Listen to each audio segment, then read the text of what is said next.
नमस्कार मित्रांनो. नांदेडमध्ये एक नुकतीच घटना घडली. म्हणजे मला मेसेज आला तसा. मी सविस्तर काही सांगणार नाही, कोणाचं नाव वगैरे घेणार नाही ते. पण अशीच एक सेम घटना घडली होती. मी नांदेडची घटना काय असेल अंदाज घ्या. नांदेडची घटना काय आहे ती मुळात मी सांगतो. नांदेडमध्ये भर लग्न मंडपात जो नवरा होता त्या नवऱ्याने आपल्या बायकोचं लग्न दुसऱ्या मुलावर लावून दिलं. आता तुम्ही म्हणाल असं कसं केलं किंवा काय केलं, तर ते सांगतो सगळं. सेम घटना आहे, एक घडलेली घटना, म्हणजे माझ्या ऐकवातली घटना सांगतो. हा मेसेज आला, माझ्या ऐकवातली एक घटना सांगतो. मी नाव घेत नाही, ठिकाणाचं पण नाव सांगत नाही आणि त्या व्यक्तीचं पण नाव सांगत नाही, पण घडलेली घटना आहे, खरी घटना आहे. माझ्याकडे नाही घडली. तुम्ही म्हणाल माझ्याकडे घडली. मी ॲक्च्युअल हसणं पण चुकीचं आहे, ज्याचं होतं त्याला कळतं. पण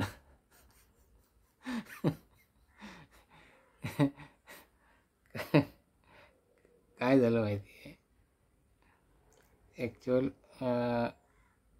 एक लग्न होतं आणि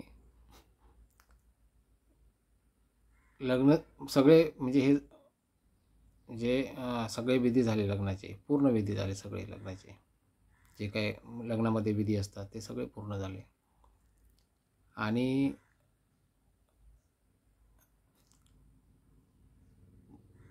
म्हणजे हार हार घालतात ना, त्याच्या अगोदरचे सगळे विधी झाले एका नवऱ्याबरोबर.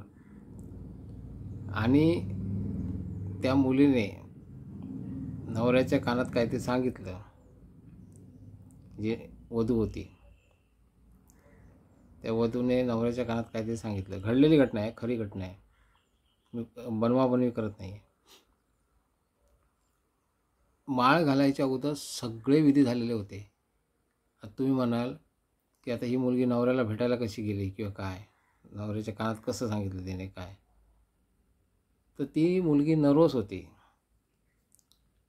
लग्न म्हणजे जे काय मंडप होता, हॉल होता, त्या हॉलमध्ये ती पूर्ण नर्वस होती, टोटल नर्वस होती. पण कोणालाच कळलं नाही की नक्की काय तिच्या मनात काय आहे, कोणालाच कळलं नाही. कारण सगळे खुश होते, सगळे तिला चिडवत होते, काय काय करत होते, भरपूर काय काय करत होते. कोणाला काही समजत नव्हतं. कारण प्रत्येकाला माहिती आहे की एखादी मुलगी दुसऱ्याच्या घरी जाताना की कोणत्या कंडिशनमध्ये असते हे प्रत्येकाला माहिती आहे. आणि प्रत्येकजण म्हणजे काही लग्न झालेल्या मुली पण विचार करू शकतात की ती सिच्युएशन जी असते ती वेगळीच असते. तर आणि बऱ्याच लोकांना माहिती पण असतं आपली एखादी मुलगी आपलं घर सोडून दुसऱ्याच्या घरी जाते म्हणजे ती कोणत्या पद्धतीत असेल, तर प्रत्येकाला टेन्शन असतं. तर असंच घटना घडली होती ती. पण पुढे काहीतरी वेगळंच व्हायचं होतं हे कोणालाच माहीत नव्हतं. सगळे मस्त मजेत होते.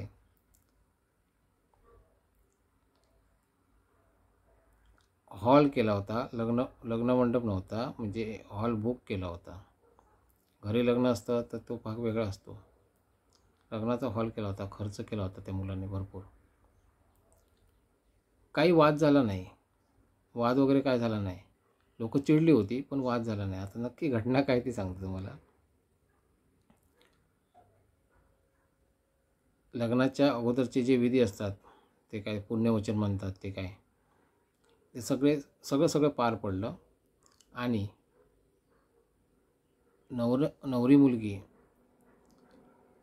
बोलली की मला काहीतरी बोलायचं आहे असं. नवऱ्याला थोडा डाऊट आला होता, म्हणजे काहीतरी गडबड असेल किंवा काय असं पण वाटलं. पण काही वेळेला विचार केला की म्हटलं काहीतरी असेल सांगायचं, आणि म्हणलं ठीक आहे सांग. आणि ते दोघंजणं साईडला गेले आणि नवरीने सांगितलं त्याला मुलाच्या कानात काहीतरी. आता काय सांगितलं हे कोणालाच माहिती नाही, पण काय सांगितलं असेल तुम्ही अंदाज करू शकता. तर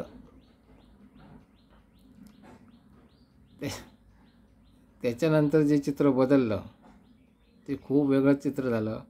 तो नवरा लग्नाचा मुहूर्त लागायला आला होता. मुहूर्त जो म्हणजे टाईमच होता मुहूर्ताचा, आणि म्हणून तिने पटकन घाई करून तिने त्याला सांगितलं होतं की त्याला म्हणजे ती जी पोझिशन होती त्यावेळेला तिने म्हणजे तिला भीती वाटत होती काहीतरी चुकीचं होईल किंवा काय असं. तर तो मुलगा आपल्या वडिलांकडे आला आणि वडिलांना पण त्याने सांगितलं असं असं बाबा झालं, फक्त कोणी रागवू नका किंवा काय असं, बाकीचं नंतर बघूया काय करायचं ते असं. अशा विषयावर ते बोलणं झालं. जे तिथले काही लोक आहेत, म्हणजे लोक होते आजूबाजूला त्याच्या, ते असं त्याने अस्पष्ट असं ऐकलं होतं काहीतरी, पण कोणाला काही कळलं नाही नक्की काय झालं ते असं. तर त्याच्यानंतर चित्र वेगळंच झालं. सगळे लोक बसले होते हॉलमध्ये, सगळे व्यवस्थित बसले होते, म्हणजे जसे खुर्च्या आपापल्या घेऊन व्यवस्थित पद्धतशीरपणे बसले होते. काही साईडला उभे होते वगैरे. ती उभी होती ती त्यांची पाहुणे मंडळी होती. आणि लग्न म्हणजे लग्नाची माळ जी घालतात त्या माळेला ते मुलगा दुसराच होता.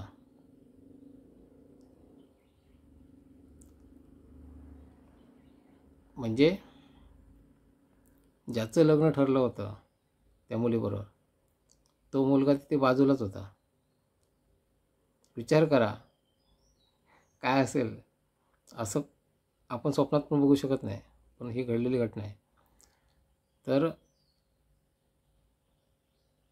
हे मला लक्षात नव्हतं, हे सांगायला पाहिजे होतं अगोदर मी तुम्हाला, पण हे ॲक्च्युअल कसं आहे, आता हा जो मला मेसेज आला त्याच्यावर मला ते आठवलं पूर्वी.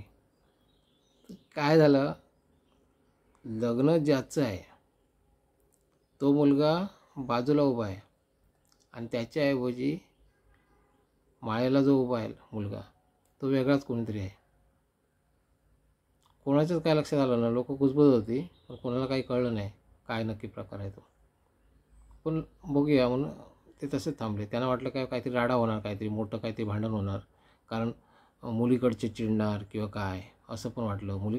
ते चिडले होते, नाही असं नाही, मुलीकडचेही चिडले होते आणि मुलाकडचेही चिडले होते काही.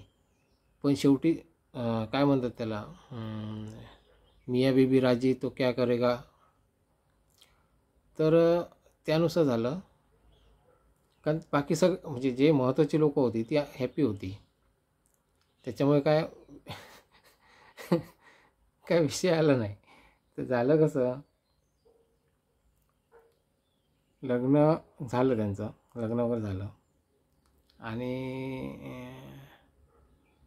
नंतर हळूहळू आवाज येऊ लागला बाहेर कुजबूज चालू झाली की नक्की काय झालं असेल किंवा काय. तर बातमी लीक व्हायला वेळ लागत नाही, लीक झाली बातमी काय विषय झाला.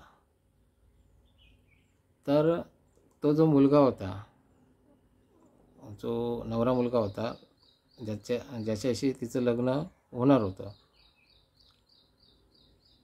तर त्या मुलाला वेळेवर कळलं म्हणून ठीक. त्याच्याच नात्यामधला, नवरा मुलाच्याच नात्यामधला दुसराच एक कोणीतरी मुलगा, मी नाव कोणाचं घेतलं नाही आहे आणि एरिया पण सांगितलं नाही मुद्दाम, नात्यामधलाच मुलगा त्या मुलीबरोबर त्याचं प्रेम प्रकरण होतं. काय मोठं गोंधळ होणार होता बघा, खूप मोठा गोंधळ होणार होता. त्या मुलीसोबत त्याचं प्रेम होतं आणि ते मुली त्याच्यावर प्रेम करत होती. सगळं व्यवस्थित होतं त्यांचं, ते गुपचूप चाललं होतं, कोणालाच माहीत नव्हतं. आणि हे टाईमवर तिने सांगितलं म्हणून बरं झालं. आता एक विचार करा, मुलीकडच्यांना वाटलं असेल काय यांनी नवरा बदलला, काहीतरी गोंधळ आहे, आणि ते मुलीकडचे लोक यांच्यावर चिडले होते, मारामारी होणार होती किंवा चुकीचं काहीतरी होणार होतं. पण हे लोक शांत आहेत म्हणून ते गप्प होते, पण खुन्नस होती. आणि मुलाकडचे लोक विचार करत होते नक्की हे काय असं, अशी गोष्ट होती. पण ते शांत बघत होते, कुजबूज चालू होती. म्हणजे काय बोलायचं, काय असेल वातावरण ते तुम्ही लक्षात घ्या. आणि ते सगळं झालं. सगळं झाल्यानंतर हळूहळू बातमी लीक झाली की असं मुलीचं प्रेम त्या मुलाच्याच नात्यातल्या मुलाबरोबर होतं. मुलाचा नातेवाईकच होता तो, त्याच्याबरोबर तिचं प्रेम प्रकरण होतं. आता एक विचार करा मुलांनो, सगळ्यांना सांगतोय मी, मुलींना पण सांगतोय, विचार करा, जर हे ते लग्न जे नियोजित लग्न होतं ते झालं असतं तर किती मोठा प्रॉब्लेम झाला असता बघा. कारण तिचं मन दुसरीकडेच असणार होतं, त्या मुलीचं मन दुसरीकडेच असणार होतं, आणि याच्यावर लग्न होणार होतं. कालांतराने ती त्याला सोडणार होती, हाही विषय आहे. किंवा काहीतरी भांडणं होणार होती भविष्यात, खूप काही गोष्टी घडणार होत्या.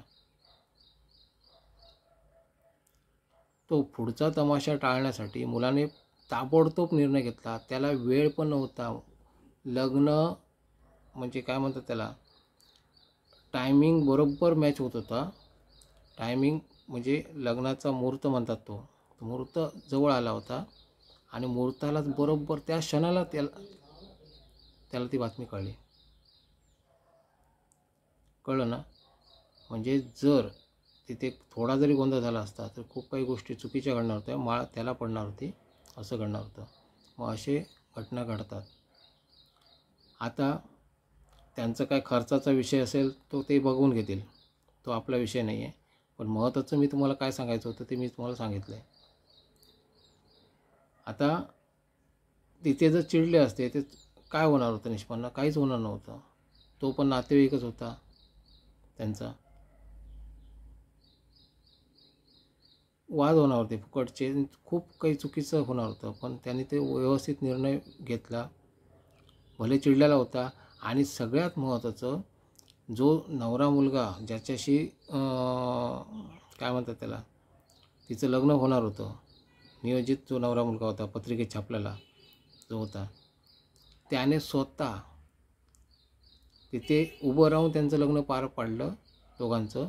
आणि दोघांचे हात स्वतः त्याने हातात दिले एकमेकांच्या. हे सगळ्यात महत्त्वाचं होतं. कोणी विचारही करू शकत नाही अशी घटना होती ती. मी एरिया सांगितलेला नाही आहे किंवा कोणाचं नाव फोडलेलं नाही, पण अशा घटना अजून पण असतील. त्याच्यामुळे कसं कोण माझ्यावर आक्षेप घेऊ शकत नाही. पण ही घडलेली घटना आहे, खरी घटना ही. आणि सेम घटना मला मेसेज आला आहे, सेम घटना. तर विषय कसा आहे की अशा घटना घडत असतात. तर सर्वांना एकच सांगतो की सर्वांनी चौकशी करूनच लग्न करा, विचारपूस करा आणि लग्न करा. आणि मुलं जी म्हणजे तरुण मुलं आहेत ही प्रेमात भटकतात, कुठेतरी भरकटतात, माहिती आहे, प्रत्येकाला माहिती आहे.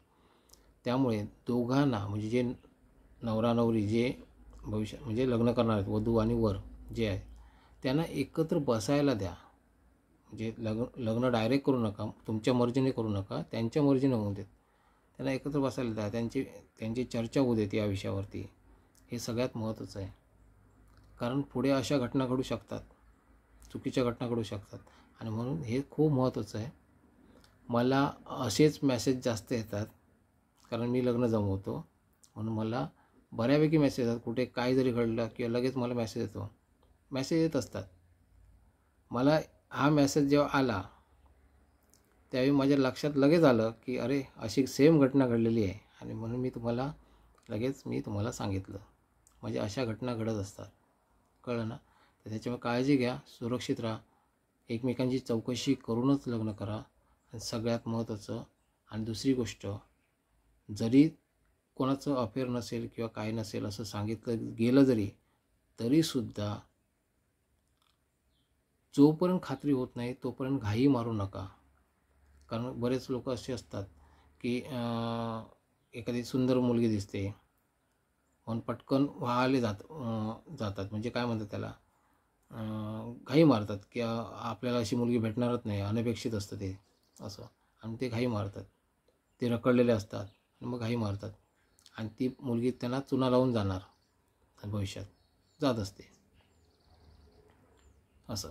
मग या घटना अशा कायम घडत राहणार आहेत, अशा घटना भरपूर दिसणार.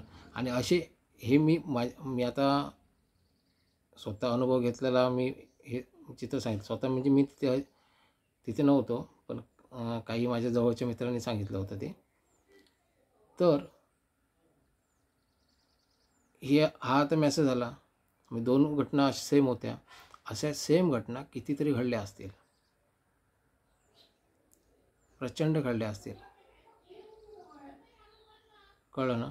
मग विषय कसा आहे की काळजी घ्या, एवढंच सांगतो. सुरक्षित राहा आणि कृपया शेअर करा. ह्या घटना शेअर करून समोरच्याला सावध करा. तुम्ही जे करत नाही ते करायला पाहिजे. एरवी तुम्ही लग्न काही करणार नाही आहे, तुम्ही टाईमपासच करताय, निदान शेअर करा. लग्न करणाऱ्यांनी पण शेअर करा आणि जे टाईमपास करणारे आहेत त्यांनी पण शेअर करा. का? कारण समोरचा कोणतरी कोणाचं जे कुटुंब वाचू शकतं जे बर्बाद होण्यापासून. समजा लग्न म्हटल्यानंतर कर्ज काढलेलं असतं भरपूर, दागिन्यांसाठी म्हणा किंवा इतर जो खर्च असतो लग्न. आणि मित्रांनो, तुम्हाला सगळ्यात महत्त्वाचं सांगतो, त्यांचं लग्न तिथे झालं. आता एक विचार करा, आणि निर्लज्ज लोक, त्यांना कुजबूज होती, त्यांना ते काय म्हणतात त्याला, जरी त्यांनी चुकीचं लग्न जरी केलं, म्हणजे जे नियोजित होतं ते लग्न झालंच नाही आणि लग्न झालं ते दुसऱ्याच बरोबर झालं, तरीसुद्धा निर्लज्ज लोक एवढी होती की त्यांच्याच मंडपात जे पंगत होती त्या पंक्तीला बसले. लग्न झालं दुसऱ्याबरोबर, हे पंक्तीला लोक बसले, पंक्तीला बसले, अहेर दिला नाही तर सोडून द्या. आणि त्यांना शिव्या देत होते. काय बोलायचं, म्हणजे त्यांचंच वाईट बोलत होते, असं तसं असं आपापले तर्क लावून बोलत होते सगळे. म्हणजे गेला 12च्या वावात. हसणं चुकीचं आहे, पण खऱ्या घटना आहेत. अशा घडतात घटना, अशा घटना घडतच राहणार आहेत भविष्यात. त्यामुळे कसं तुम्ही काळजी घ्या, कारण अशी घटना तुमच्या बाबतीत होऊ नये. थँक्यू.